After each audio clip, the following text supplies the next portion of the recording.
Thank you and welcome, and thanks for joining us for this year's Hatfield Address. It's a great honor and pleasure to welcome Cornell's 31st Hatfield Fellow, Eric Schmidt, one of the most innovative and successful technology leaders in the world. For 3 decades, the Robert S. Hatfield Fund for Economic Education has brought the most influential corporate leaders to Cornell to serve as Hatfield Fellows. The fund, established in 1980 by the Continental Group Foundation, honors the late Robert S. Hatfield, who was a Cornell trustee, member of the great class of 1937, and former president, chair, and CEO of the Continental Group. Selection as a Hatfield Fellow is the highest distinction Cornell can bestow on corporate leaders.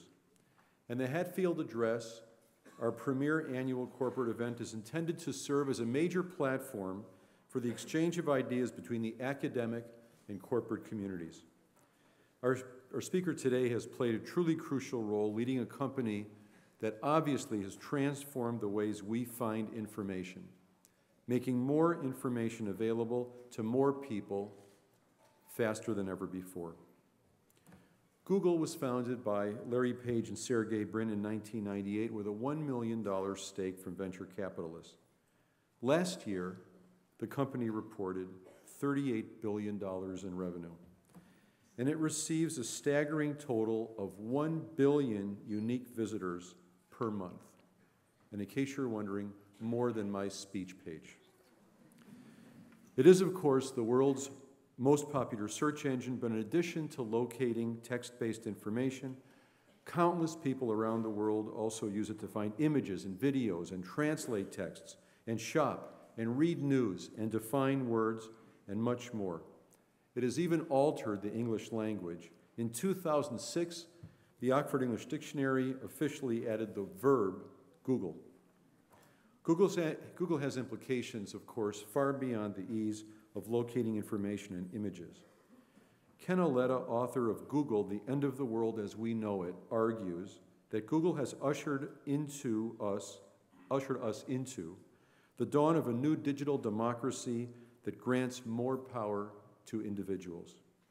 He also calls the company a profound disruptor of the existing order, reminding us that repressive regimes in some part of the world have attempted to censor Google and block their citizens' access to it. Here at Cornell, we have noted another characteristic of Google: enormous generosity. As we develop our New York City Tech campus on Roosevelt Island, Google has provided us with office space in the heart of Manhattan. This is an enormous help as we undertake the new venture, and we're very, very grateful to Google. Eric Schmidt joined Google as CEO in 2001. He came to the position with training in engineering, a bachelor's degree from Princeton, as well as computer science, a PhD from the University of California, Berkeley. Before joining Google, he had been chair and CEO of Novell and chief technology officer at Sun Microsystems. Dr. Schmidt has played a vital role in Google's growth, bridging the world of the idea-driven founders with a pragmatic world of business. He has helped Larry and Sergey further sharpen their vision of a company completely focused on users and dedicated to making all the information in the world accessible. And he has helped them stay true to that vision through the incredible growth of the last decade. One of Dr. Schmidt's many innovations is the 70-20-10 model. Google employees are encouraged to spend 70% of their work time on core tasks, 20% on related projects, and 10% on being creative with new projects unrelated to the core business. This has proved to be an extremely productive model for the company and for the workers. Last year, Dr. Schmidt stepped down as CEO to become executive chair of Google, taking responsibility for partnerships and other business relationships, government outreach, and technology thought leadership. Dr. Schmidt's expertise is highly regarded in government, industry, and academia. He has been appointed to President Obama's Council of Advisors on Science and Technology, as well as the Prime Minister's Advisory Council in the UK. He has been elected to the National Academy of Engineering and is a fellow of the American Academy of Arts and Sciences. He also chairs the board of the New America Foundation, a nonpartisan public policy institute, and is a trustee of the Institute for Advanced Study at Princeton, New Jersey. And as we announced yesterday, and I'm just thrilled about this, he has agreed to join Mayor Michael Bloomberg and Dr. Irwin Jacobs as part of a steering committee for Cornell NYC Tech, giving us directly the immensely valuable guidance of three of the world's great tech entrepreneurs. As one of this country's premier corporate leaders, Eric Schmidt, in my estimation, is an ideal Hatfield Fellow, and I'm delighted that he is here in that role today. I greatly appreciate, Eric, you sharing your time and knowledge with us. Please join me in welcoming the 2012 Hatfield Lecturer, Eric Schmidt.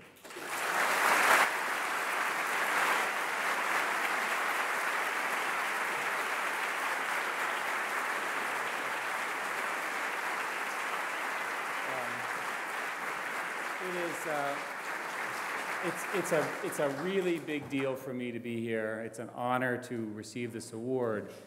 But to me, the most fun thing is that David, Kent, Dan, my friends here at Cornell, won in a competition to go change the world in a project in New York that I think will have impact at the level that Cornell should be having.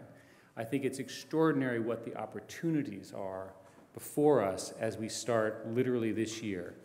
And I think over the next 10 or 20 years, you're only going to hear good things of the decisions that were made by this leadership team now to try to make innovation, wealth creation, solve real problems, and really solve a problem of creating true entrepreneurship in New York City. I think it's extraordinary. So let me start by asking you all a question. How many of you have used Google in the last 24 to 48 hours? Maybe I should have asked the other side of the question. Okay, good answer. Okay, next question. How many of you feel absolutely confident that you'll have a job where you want, when you want, working for the place that you want, maybe 6 months after graduation? Maybe 15%, okay. Another question, do you think that the world will be a better place 5 years from now than it is today? Who thinks so? Okay, maybe half.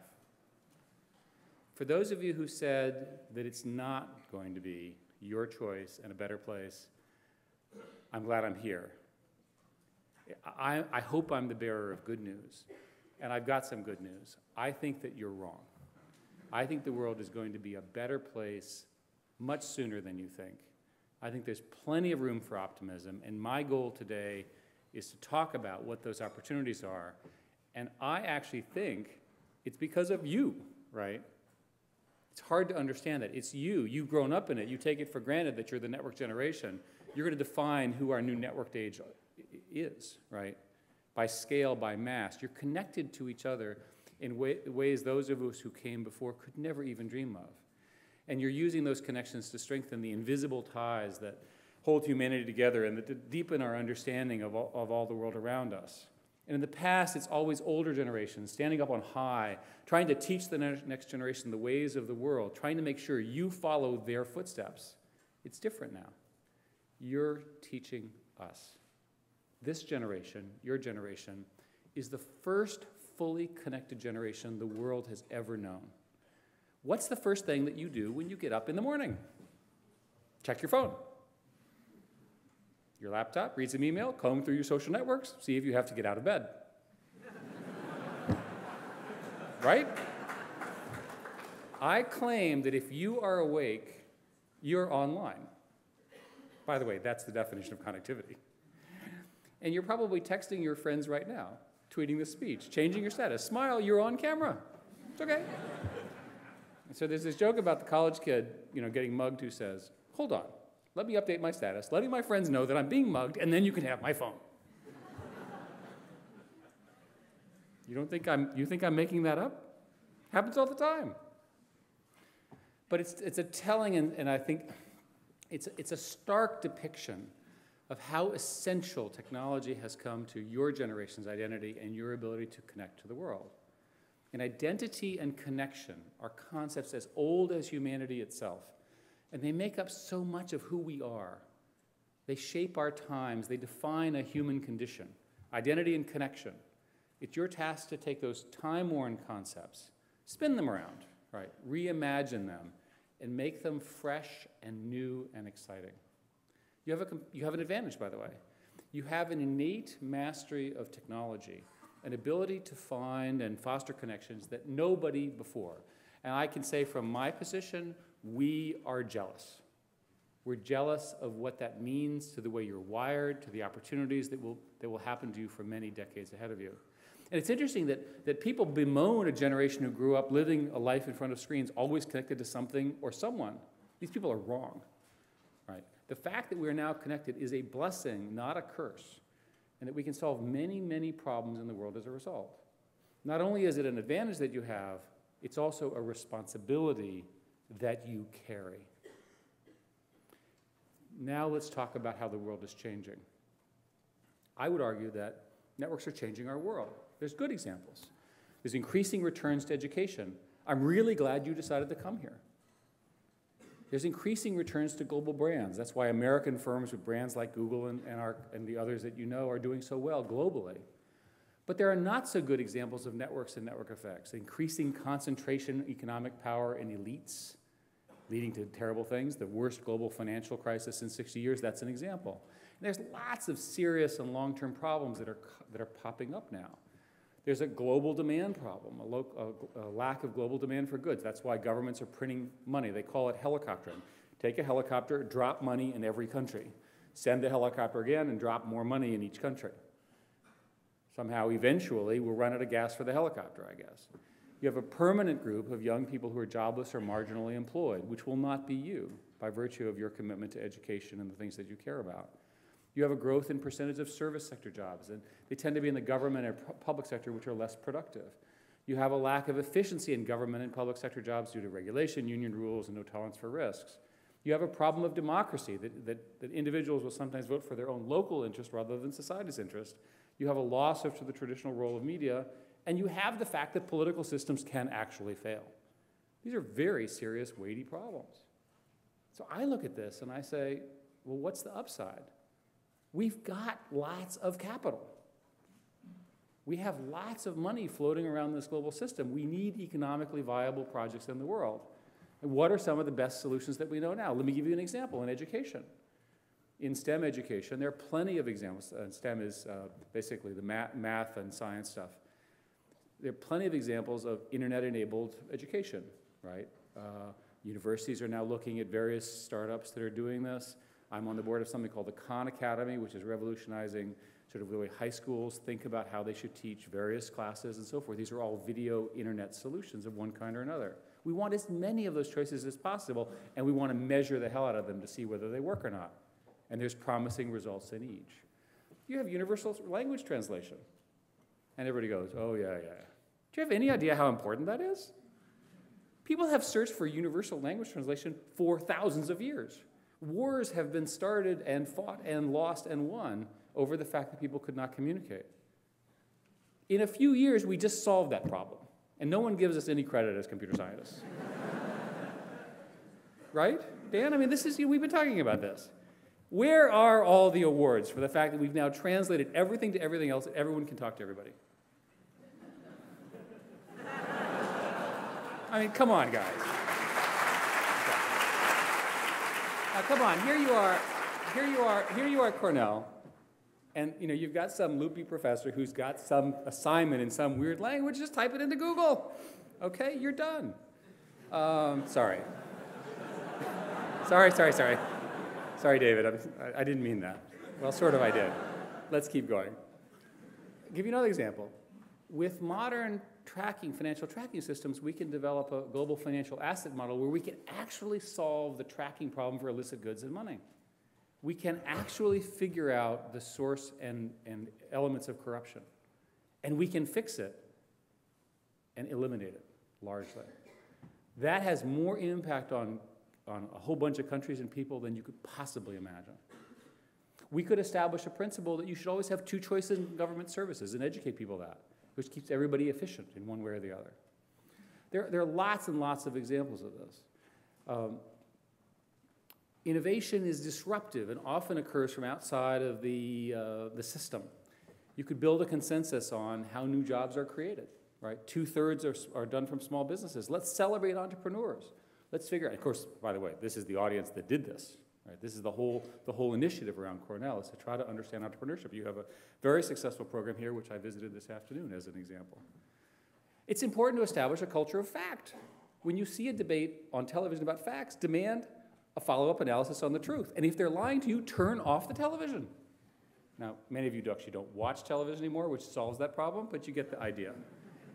You can actually know whether things are true or false. You can actually decide if political leaders are misleading you or not.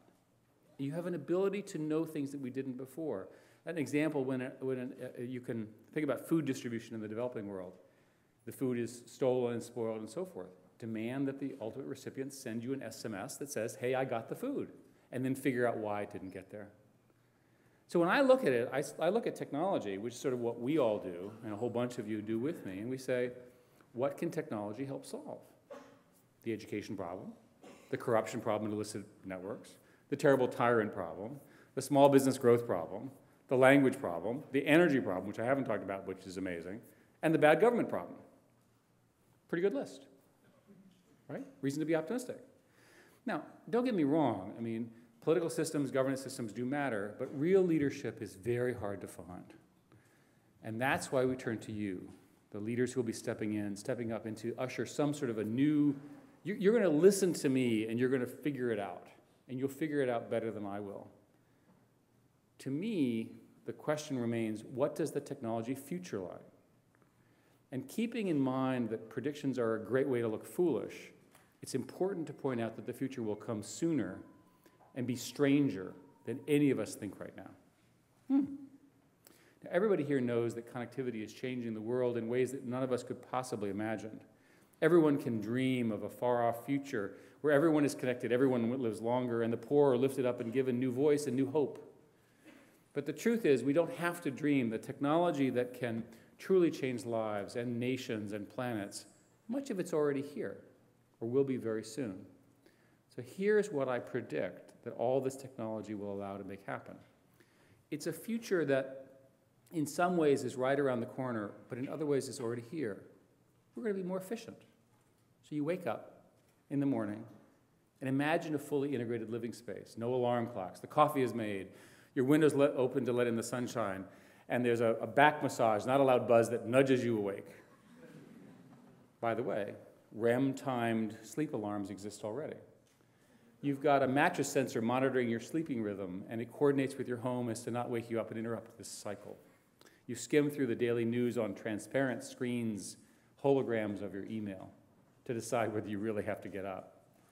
And of course, then you get into your driverless car. I mean, come on. We let humans drive these things? I mean, the concept of human drivers will be seen as antiquated. You let humans drive things that are 2 tons that can kill people?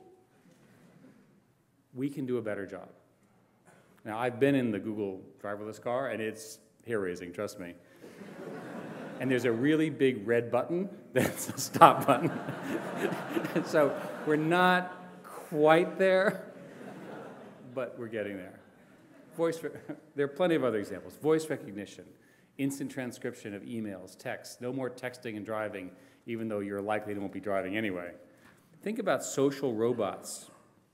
Think about that recognize human gestures and respond to them. Your life is centralized, your small task streamlines, leaving you more time to tackle the big tasks, the deep tasks, letting you get away from work, learn a new language, climb a mountain, meet somebody new, free you up to live your life the way you want in ways that your generation before you could never have done.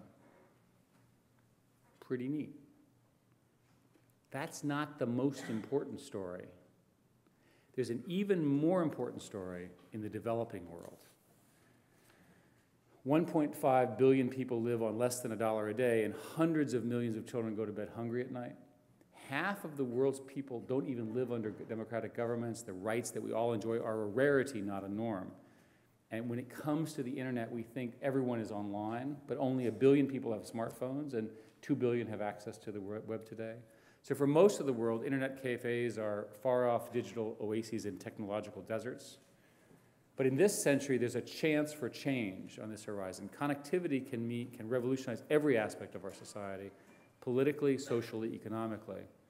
And I would tell you that to connect the world is to free the world.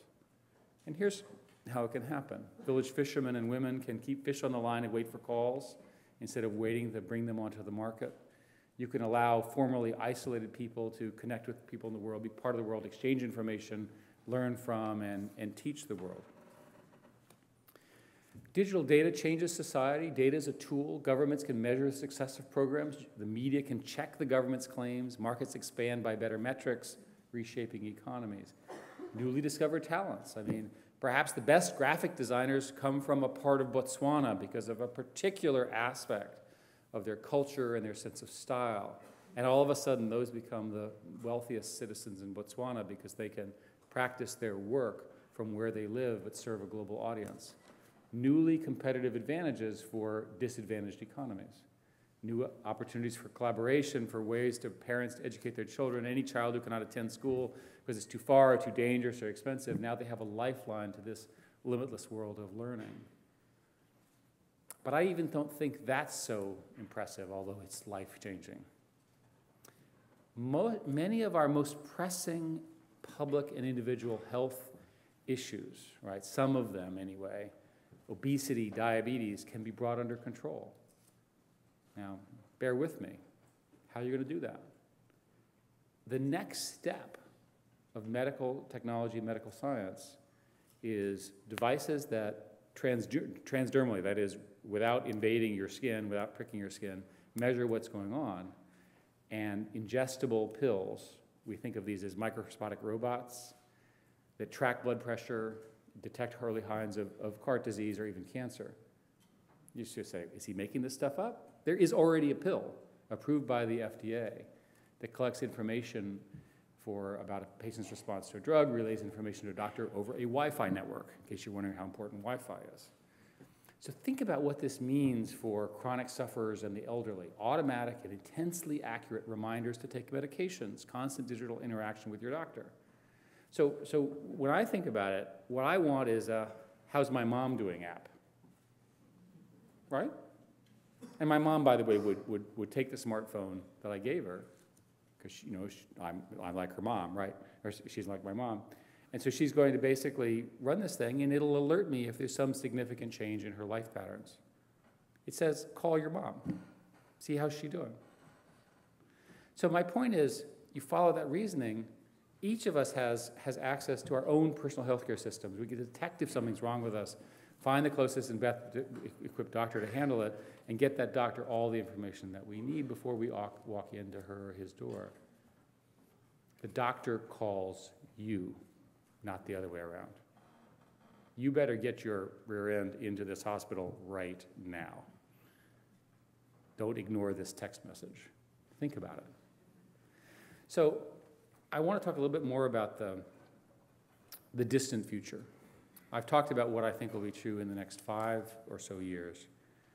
But I think that we see beginnings of what will happen when you all are 10 years out, 15 years out in your new careers and with the impact that you're going to have. The current structures of the world are going to come under much more pressure. The aging of the Western world, the demographics of smaller families mean that even for the most advanced countries, the only path is rapid improvement in productivity so that the standard of living can be maintained on a per-generational basis. The countries with demographic dividends today will face this in a decade or two, so China and India, those sorts of things. So for the set of things that bind us together, DNA, health, and human spirit, we'll know so much more about ourselves as the global knowledge expands. This unparalleled explosion in simultaneous science means core learning grows faster, not slower. Now, here at a university, you know this. The average person thinks that everything's been discovered, is already been discovered, there'll be no new progress. This is manifestly wrong. In fact, global collaboration with universities like this one, with everybody else, mean more and faster innovation, more and faster and exciting new inventions of all kinds. Global science knows no restrictions, and we're all locked into the same physics, regardless of our nationality or sect. What's more is globalization means that thousands of local experiments in each country, of which best practice becomes clear. Do you know those French might actually be useful for something? They might actually have done something better than we did. Shocking. Okay, I'm being facetious. That was a joke. In an age of Twitter, if you tell a joke, you have to label it a joke. Simple rule, easy to remember. Where the problem is lack of awareness and lack of education, these problems are solved over the next decade because everyone is now or soon will be connected. So where there's a lot of information, we can solve those problems. If it's healthcare or security or cultural, the problems can persist longer. The sum of rising expectations, comparison of other systems, puts enormous pressure on our existing institutions. These institutions, riddled with tradition, intuition, and special interests, in my view, are going to be overcome by this tsunami of pressure from expectations. By the way, in technology terms, we call this a forced upgrade. Human systems are messy and unpredictable, and the surprises will be causes for disappointment and further conflict. And the autocracies, by the way, will have the toughest time, because they're the most change-resistant. At least the democracies will do okay. The twin forces of globalization and automation then put enormous pressure on systems and governments. Simply replicating what worked in the past is not going to work in the future.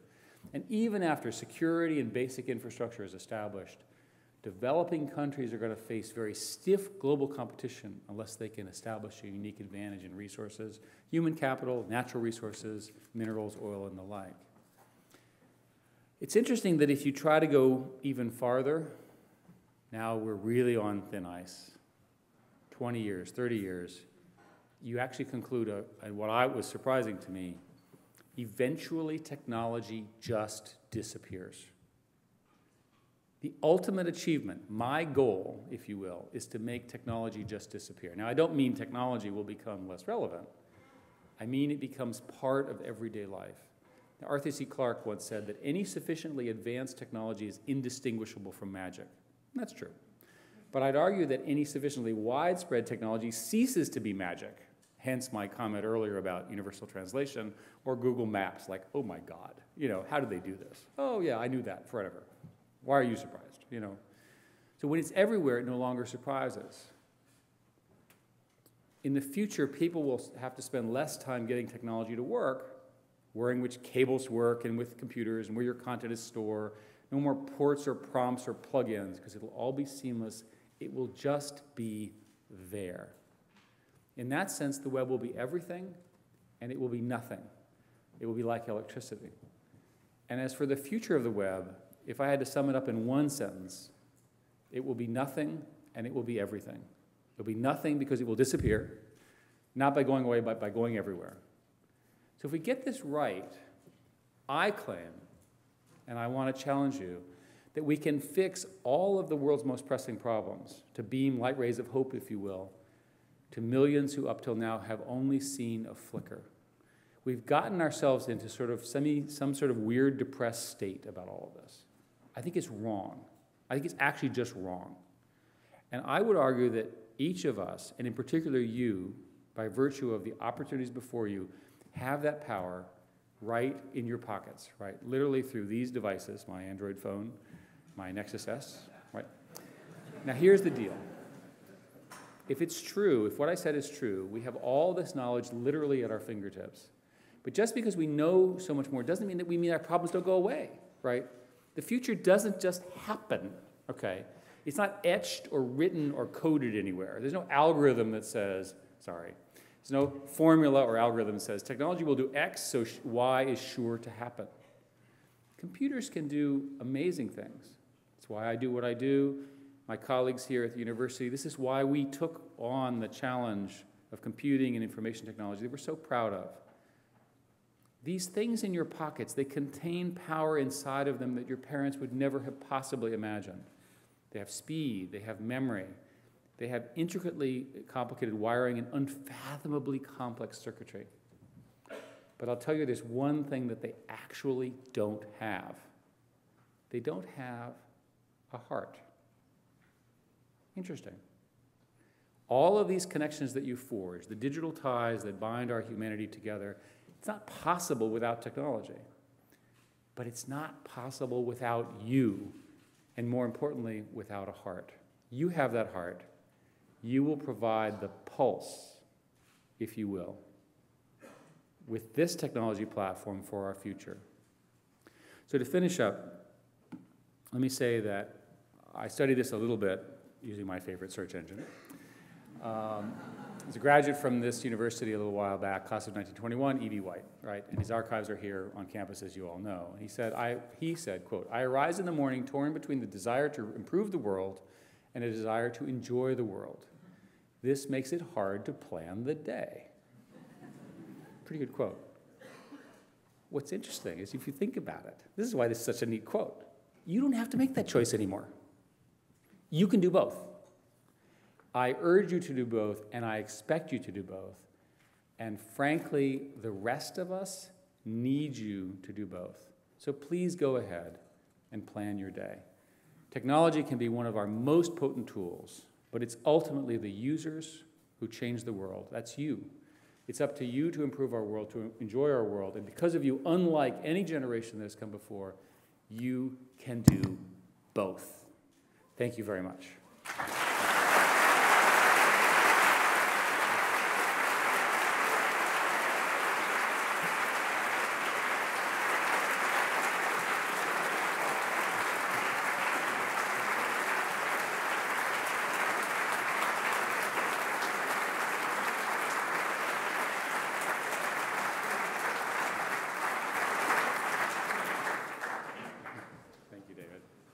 What a wonderful, uplifting, optimistic speech. And now... I think we should be optimistic. We should. Education is inherently the most optimistic imaginable activity. So Eric has agreed to take questions for quite a while, and we have microphones in the aisles down here. And do we have them upstairs?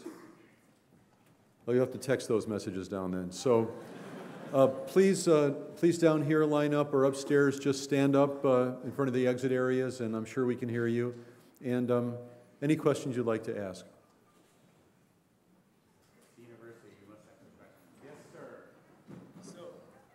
You mentioned one of the products of the new digital age is the increased concentration of power. And now, obviously, Google has done amazing things, but with all the distribution of information that Google does, how do you see preventing monopolizing sort of information in the future?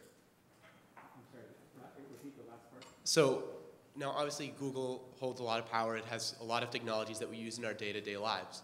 But when companies like this grow too big, how do you prevent like the monopolization of these technologies and the monopolization of information? Well, hopefully we are respecting your privacy and your judgment, which is why you're coming to Google. And internally, we think of ourselves as one foot away from using you. So if we were to violate your trust, or lie to you, or whatever, you go right to our competitor, who happens to be from a bigger company with more resources and a bigger global reach and so forth. So ultimately, I think competition plus hopefully our values is a good check and balance for you. And if you really screwed up, the government would come in and regulate it. Hopefully that's not going to happen. Thank you. I think, can we turn the volume up on Eric's mic, please? Okay. Yes, ma'am. Good afternoon, Mr. Schmidt. My name is Tara. I'm a student at the School of Hotel Administration. I just wanted to ask you, your speech was very wonderful and optimistic about the benefits of technology, but there have also been cases where technology can cause problems. And I was wondering, in the face of especially problems with hacking, how does Google plan to move forward and make sure that these problems do not become international issues?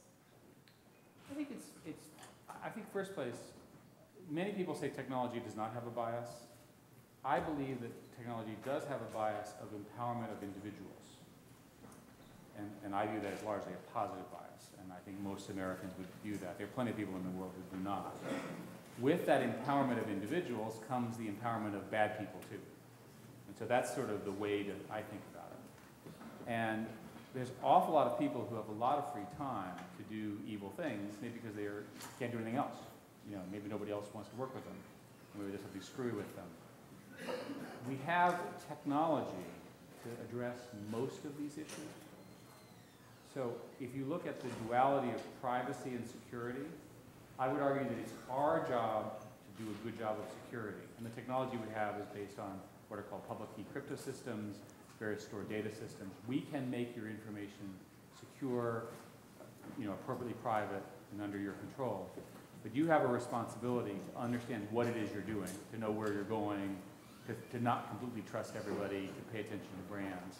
I think the reality is that the technology does empower some bad people, as well as this overwhelmingly number of good people that are empowered. Thank you very much, sir. Yes, sir. I have a question. Google every single day is expanding into new industries and creating new products. What would you say is going to be the next product that Google really releases that is the fastest growing? It could be an existing product, or I guess you can't talk about anything in the future, but. Well, I can speculate. We've talked a lot about this Google Glass product, which is the glasses, and no one has any idea what people are going to do with this.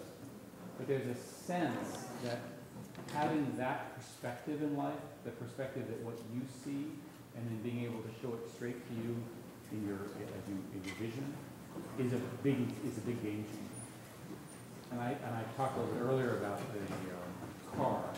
And the car is another example because it will clearly save lives at some point in a meaningful way. So I think there are plenty of examples that are like that are in the pipeline. Often we do things we don't really understand what level of impact we're going to have, but they're interesting or they're new. And we'll see. Thank you. Yes, sir. Hi, I'm Michael Pu from the Arts and Sciences School and the Johnson School. So my question is, there are all those different sources of data that's being used, possibly analyzed. How is it normalized, all those different sources of data, and if there will be an integration with, let's say, Open Graph data? Yeah, we, well, first place, are you heard about the Facebook Open Graph or a different one? That would require some changes in Facebook's willingness to work with us. If you get my drift. So the general, well, first place, our job is to rank. And so we have to take 1 million pieces of information and order them from 1 to n. We understand ranking like things pretty well. We do that with various sophisticated algorithms, web links, that sort of thing. And that's been the nature of our success so far. Over the last few years, we've done ranking between types. So we'll add video, or we'll add audio, or what have you. And those are the best approximation we can come up with of how you would rank a video with some text and so forth, and we normalize it that way. I see. And we would see our mission as making that better and better and better. It's our best current guess, algorithmically, at how you would mix everything. So in the Google Analytics service, right, do you think you'll be providing, let's say, gender or age data? I see what you're saying. We've discussed that. We have to be very careful to respect people's privacy. And so we want to stay well on the side of respecting your privacy and not collecting too much of that information. Okay. Thank you. Yeah. Yes, sir. Hi, my name is Edward Chang, and I'm an architecture student. First of all, I have a comment, is that your vision of the future is amazing, but it eerily reminds me of the fat people that live on spaceships in the movie WALL-E, in which technology has completely encompassed their lives, and I don't know if that's really a good thing. I didn't say anything about obesity except we were going to cure it. So we're very clear as to my position as obesity. I'm opposed to it. Okay. Right? I want to cure it. It's bad for your health, right? Okay, all right. My first question is, Google's, I guess, informal motto is "Don't be evil," yeah. And I was wondering what that really means and what steps Google has taken to not be evil. My second question is, all this technology, the way I see it as an architecture student is that it seems like the virtual realm has sort of invaded the physical realm in a way, in which what I see in the past couple years, the past couple decades, is that there's so much emphasis on innovation in the virtual technology space, but not really in the physical space. Like, there's like these news stories about how people don't make things anymore. What happens is that people start just make software on computer displays. And well, I actually disagree with that, so let me see if I can answer both. Okay. On the question of don't be evil is really a cultural value that when you see something you don't like, call it out and say, maybe we should think about doing this before we actually do it. So think of it not as a rule book, evil and not evil, think of it rather as permission to speak up and say, that doesn't feel right. When I first joined the company in 2001, I thought it was a joke. And normal company, right? I'm sitting there at the table a few months in, and we have a bunch of engineers, and there's a complex debate involving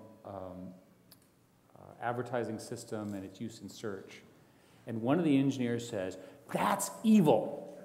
And it was like, you know, the room had a bomb go off, right? And everybody stopped, and then they had this debate, which I found fascinating, for 30 minutes, and they could not agree. So they stopped the project at that moment until there was further discussion about this. So it's real, right? And it worked, I think, to the benefit of our users and to Google. On the question of the physical stuff, the biggest, I didn't talk about this in my talk, but there's a huge explosion in 3D printing.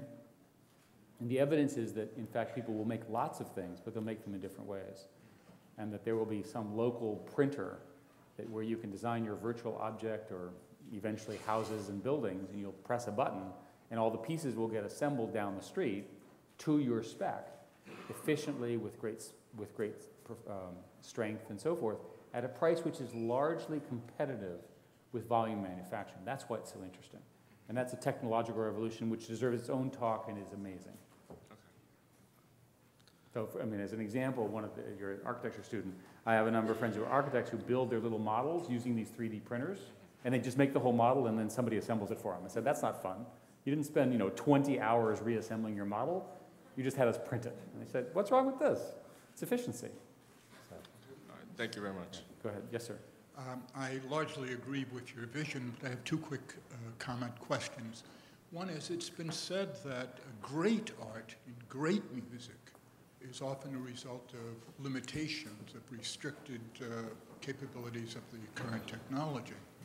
So by making the technology so all-encompassing, are we not doing mediocre, but doing very good, but being an impediment to great? And a related question is, cultures tend to have a common body of knowledge, and things that we had to struggle in school to memorize and things of this sort. I think this technology vision might be decreasing or limiting the common body of knowledge of a particular culture. And that cultural common body of knowledge is often a binder to cause great collaborations. What are your thoughts? With respect, I don't agree with anything you said. I'm sure you don't. So I might as well just say it. Yes.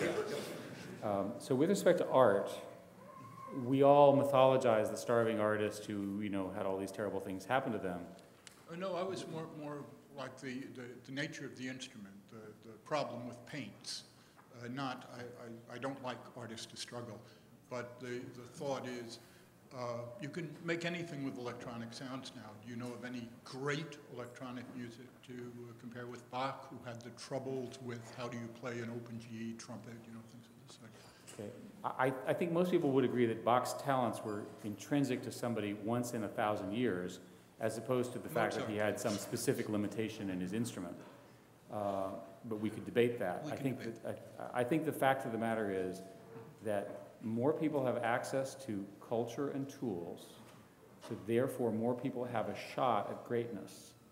That's got to net produce greater artists, greater body of work. You and I may not like what they produce, but the fact of the matter is they have more opportunities to find an audience, to follow their passion, and to be appropriately tortured. Right? Thank you. Yes, sir. With the coming of the information age, I feel like less value is being placed on the information that we're now connected to. So journalists, authors, musicians, and maybe now educators are finding more people expecting their content to be free, while the people who distribute the content, like Apple, Google, Facebook, Amazon, are making billions of dollars. Do you expect this trend to continue in the future, or how do you see the liberal arts regaining value in the future? Well, another way of phrasing your question is that one of the things that's happened with digital technology and the internet is that the distribution costs of things are free and the copying costs are free. So that's changed us from an economics of scarcity to an economics of abundance. There are plenty of examples of new startups that are making plenty of money on, for example, YouTube with advertising, using new content formats. It's harder for the incumbents who made models by restricting access. You know, you can't see it and so forth. So I would argue that there will be plenty of money in the future for this, and the majority of the money will be made by the content people and their partners and their studios, as opposed to the distribution companies like Google, precisely because that's the right structure. But it requires the adoption of a new monetization model, right? And that's indeed what's occurring. It just takes a while. Yes, you take two more. Okay, good. That's great. Hey, Eric. My name is Paul. You just mentioned that whether Facebook would like to work with us, and that's just completely that just interests me so much. So I worked at both companies before. Food are great. Google's food is a little bit better. But because Facebook recently just introduced this search based on personal information. I think they just mentioned that, and then the stock price increased. And I love both companies, and I would really like to see technologies from both companies merge and make our future life better. I just want to know your thoughts on this, and yeah. I agree, and I've had many conversations with our friends at Facebook. We sent quite a few of our executives over there, so we know each other. We know each other extremely well. We socialize and so forth, but we've not been able to come up with a business structure that everybody's happy with. So maybe in the future, you never know. It's a small world. There's lots of ways in which customers can put pressure to open things up. So, for example, most of Facebook's information is generally not available, not searchable, right? That's a problem because the world should be open and searchable in our view, and they may disagree. Okay. Yes, sir. My name is Graham Harwood. I'm from the College of Engineering. It's been said that any significantly disruptive technology cannot come from an established source, and that can also be said for social change as well.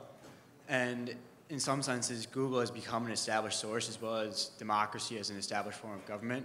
So how can both a company like Google or a government like democracy affect in disruptive change, at least in the sense that we have governments that are considered democratic but have significant amounts of corruption, and Google, we'd like to see new technologies from you, but it's hard to see how a disruptive technology can come from a company that's so established. I think that what you said is generally true, and it's very hard for larger institutions to innovate and reform. Today in our industry, we have at least 4 companies that are driving change at a historic rate. Apple, Amazon, Facebook, and Google, each of whom has huge innovation engines that we all benefit, and we benefit from the competition and the fighting and prices falling and so forth. So there's a counterexample to your point. For political systems and democracies, it's much harder because political systems, once stabilized, are very hard to reform internally. They tend to change from an external shock. Right? Otherwise, there's too many vested interests that continue it. So my question, which I would ask you, is how bad does the political system in the United States have to get before the citizens actually focus on real change? And let me remind you that our political leaders, who we seem to decry at great length, somebody voted for them. In fact, the majority of us voted for them because we're certainly a functioning democracy. So the challenge, I would say, in a democracy, is that in dictatorships it's another matter, but in a democracy, you get the government you elect. If you don't like it, get a different one. And that's, I think, how change really happens. It happens at the ballot box. Well, I want to take this occasion to thank Eric Schmidt one more time for being our 2012 Hatfield Lecturer.